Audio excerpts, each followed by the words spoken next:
representar a FENAM nessa sua luta, a gente poderia, numa frase, dizer o seguinte: coragem, firmeza e independência na defesa dos médicos brasileiros. A FENAM é a legítima representante dos médicos brasileiros. Na celebração dos 40 anos da Federação Nacional dos Médicos, fortaleçam as entidades médicas, agreguem nos sindicatos, fortaleçam a FENAM. Só o fato de ter hoje 53 sindicatos já mostra a importância que é a Federação Nacional dos Médicos no cenário nacional. Na época, era um regime militar.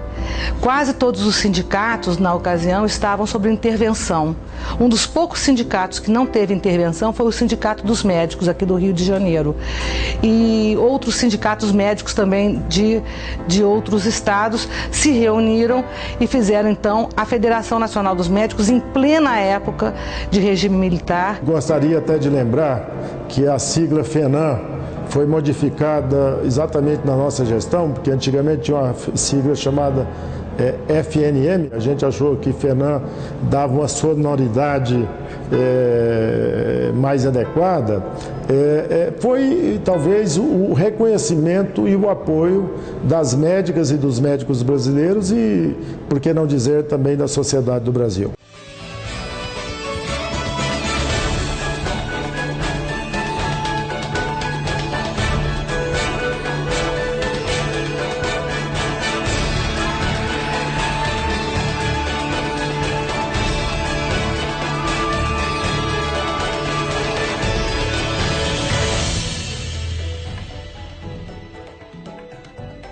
Havia uma dificuldade na ocasião, porque assim, não eram todos os sindicatos no Brasil que tinham experiência com a negociação privada, né?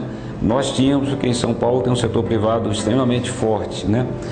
Então, a maioria dos sindicatos de médicos que eram filiados à federação, eles tinham experiência na negociação só com o governo, ou com o governo municipal, com o governo estadual, mas não tinha experiência com o setor privado. Nós fomos a primeira direção da FENAM eleita por voto direto. Todas as outras eleições da federação eram eleições por voto indireto. Então, quando você vai por voto direto, bater chapa, tem quem perde e quem ganha. Então, isso é natural. Então, boa parte desse... havia na época uma divisão que as pessoas, quem perdeu não gostou de perder. Existia a CMB, que era uma articulação que houve uma divergência no processo eleitoral, e existia a sede da FENAM no Rio de Janeiro e outra parte dos sindicatos, né? Então, o desafio que nós assumimos assim como prioritário era a unificação do movimento, que a gente conseguiu êxito ao final do meu mandato, com cada parte que defendia suas posições ceder um pouco, e hoje nós temos a alegria de ter uma entidade única no movimento sindical médico brasileiro, né, que representa, que é uma voz única. Portanto, a reunificação permitiu com que nós discutíssemos uma base de arrecadação, tanto na contribuição social dos sindicatos, assim como o convencimento da esmagadora maioria dos sindicatos de cobrar a contribuição sindical, que traz ainda hoje a principal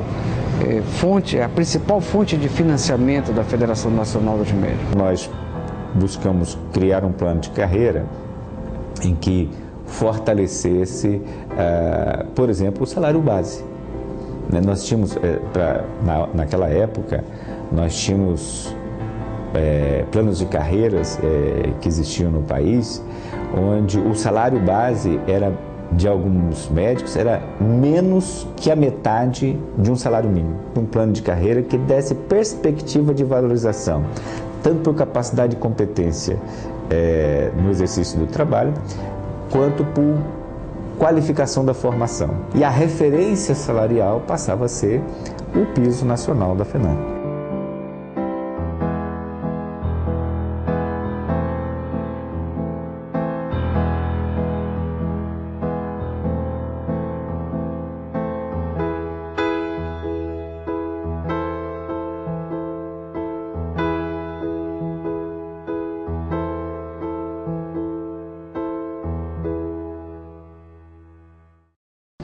Um outro passo importante foi